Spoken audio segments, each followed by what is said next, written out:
She kissed me goodnight. Then she went to see him. Text me when you land, baby. She said it at the airport curb, leaned over, kissed my cheek, smiled like everything was normal. I nodded, rolled my suitcase toward the doors, waited until her car disappeared. Then I walked straight back out, took a cab across town, and spent the next 2 hours across the street from our building, watching, because I already knew. And by midnight, I had it all on video. Chapter 1: The Analyst.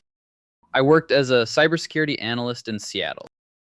My job was simple in theory: catch problems early, isolate threats before they spread, read patterns that look like noise to everyone else, and understand exactly what they are. I was good at it. Calm under pressure, 3 steps ahead. The kind of person who sees the shape of something before anyone else notices it's there. At home, I thought I had the same clarity. Nicole and I had been married for just over a year, together for several years before that. She worked in marketing, events, campaigns, client management. Bright, fast-moving, socially gifted. The kind of woman who could walk into any room and immediately make it feel like the most important place in the building. I admired that about her. Our schedules were demanding. I worked long stretches behind screens. She bounced between calls, clients, and events. We had a system: simple dinners, late night shows, weekends where we tried to reset. Nothing felt broken. Nothing felt out of place. Just busy, just life. If someone had asked me back then, I would have said our marriage was solid. Not perfect, but functional. 2 professionals operating with trust and independence. I was wrong. Chapter 2: The Pattern. The shift started quietly, the way most failures begin. Nicole started coming home later, first once a week, then twice, then almost every other night. Client dinner. Don't wait up. Last minute planning session. Team crisis. The venue ran long. You know how these things go. She always had a reason. None of them sounded strange by themselves. Her job was demanding, I knew that, but her tone changed, sharper, guarded, like every question I asked was an interrogation. One Tuesday evening, I noticed her phone buzzing non-stop while she cooked. She turned it face down every time it lit up. That wasn't Nicole. She'd always loved flashing her screen at me, memes, friend messages, anything she found funny. The face down habit was new. New password? I asked casually when I saw her enter a longer code. Security update. She said. Didn't look up. A few nights later, we were supposed to go out for a rare dinner. She canceled an hour before we left. The venue lost power. Total disaster. They're rescheduling everything. I nodded. That night I saw a rideshare receipt in our shared email, a trip across town, around the exact time she claimed the venue went dark. The next morning I asked where the venue was. Her answer didn't match the route on the receipt. Marcus, you're overthinking again. You always do this. Then a name appeared briefly on her screen when she flipped it too quickly. Tyler. A message preview. Something familiar enough to make her smile for half a second before she caught herself. Who's Tyler? I asked. A consultant, she replied, instantly. Too instantly. We're working on a campaign together. Why? Just asking. You're doing that thing where you make everything suspicious. Not everything is a threat, Marcus. I didn't push it. I stored it away, like a log entry. Chapter 3: Evidence. Once I recognized the pattern, I shifted into the mode I used at work. Observe first, act later. I checked our card statements quietly. On 2 of her late work nights, charges at a boutique hotel bar a few miles away. Small amounts, nothing dramatic, but they didn't match her story. Then I found the footage. One night, she said she was stuck at an off-site event until midnight. I had an overnight shift scheduled, so she assumed I wouldn't be home. Out of routine, I checked our building's camera feed. At 9:14 p.m., Nicole entered the lobby. A man followed her in. The camera caught only his shape. Tall, business casual, jacket over one arm. He followed her into the elevator. I stared at the screen for a long time. I didn't confront her. Not yet. The next clue came by accident. One night, while I pretended to be asleep, she stepped into the hallway and whispered into her phone. I heard one sentence, quiet but clear. I'll meet you soon. I miss you. I lay in the dark with my eyes open. That was enough. Chapter 4: The Fake Trip. The following morning, I told her I had a 2-day work trip. Oh yeah? Where to? Portland, system audit. How long? Back Thursday. I'll drive you to the airport. That'd be great, I said. I packed a small bag to make it look real.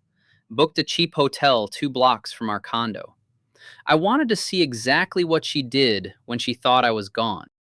Nicole dropped me at the airport curb around 6 p.m. She leaned over and kissed my cheek.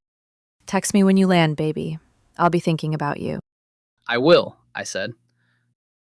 I rolled my suitcase toward the terminal doors. Waited until her taillights disappeared into traffic. Then I walked straight through the terminal, out the other side, and took a cab back. By 9 p.m., I was standing across the street from our building, the entrance fully visible. I waited with the same patience I used during long system audits. No anger, no rushing, just focus. At 9:37 p.m., Nicole walked out. She wasn't dressed for a client dinner. She was wearing something I hadn't seen before. Dark, fitted, deliberate. Hair done differently. She moved with a lightness I hadn't seen in months. Like she was stepping into a version of her life I wasn't part of. A rideshare pulled up.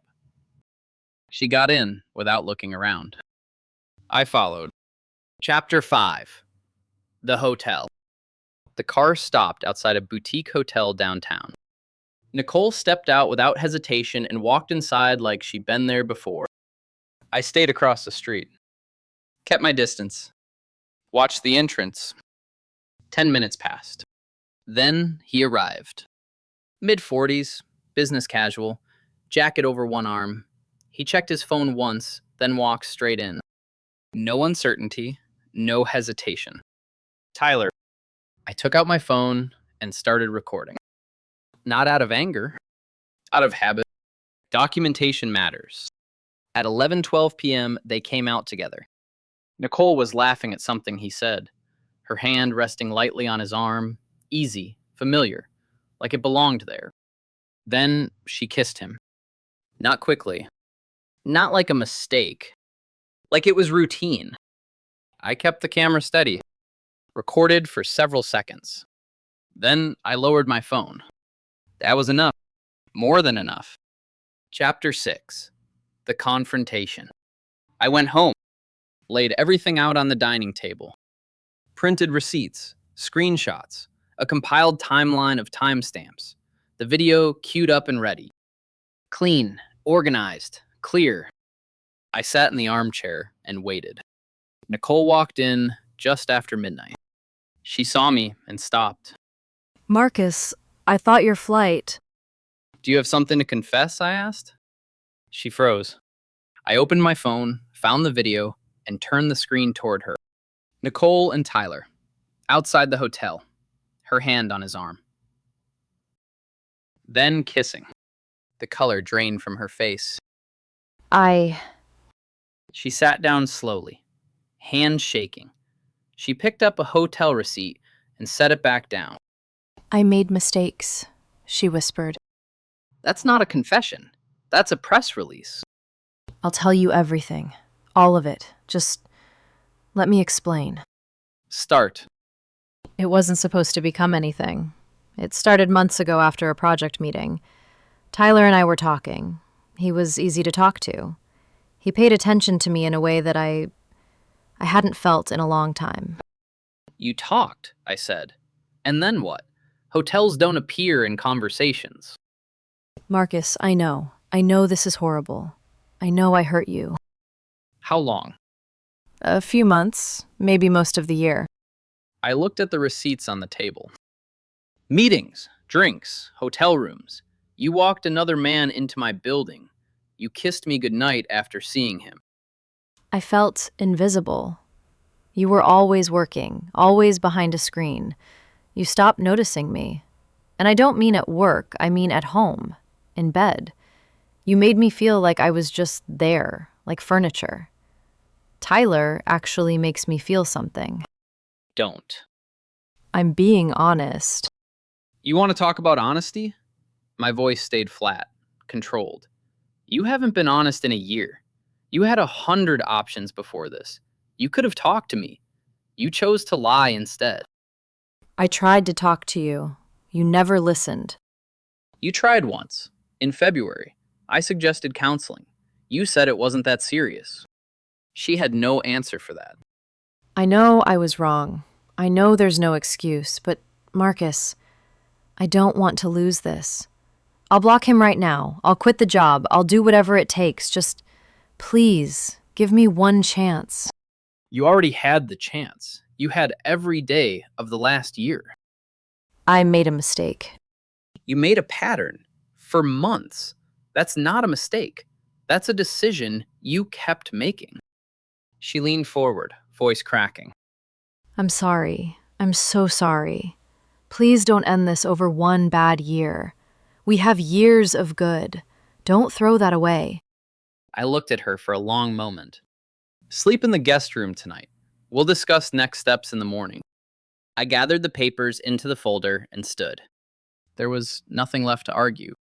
Chapter 7. The Attorney. By morning, Nicole looked like she hadn't slept. I made coffee, sat at the table, opened my laptop. We're getting divorced, I said. Marcus, please. We can go to counseling. We can try. You made your choice months ago. I'm making mine today. She started crying quietly. Just like that? 10 years together and it ends just like that. You ended it. I'm just filing the paperwork.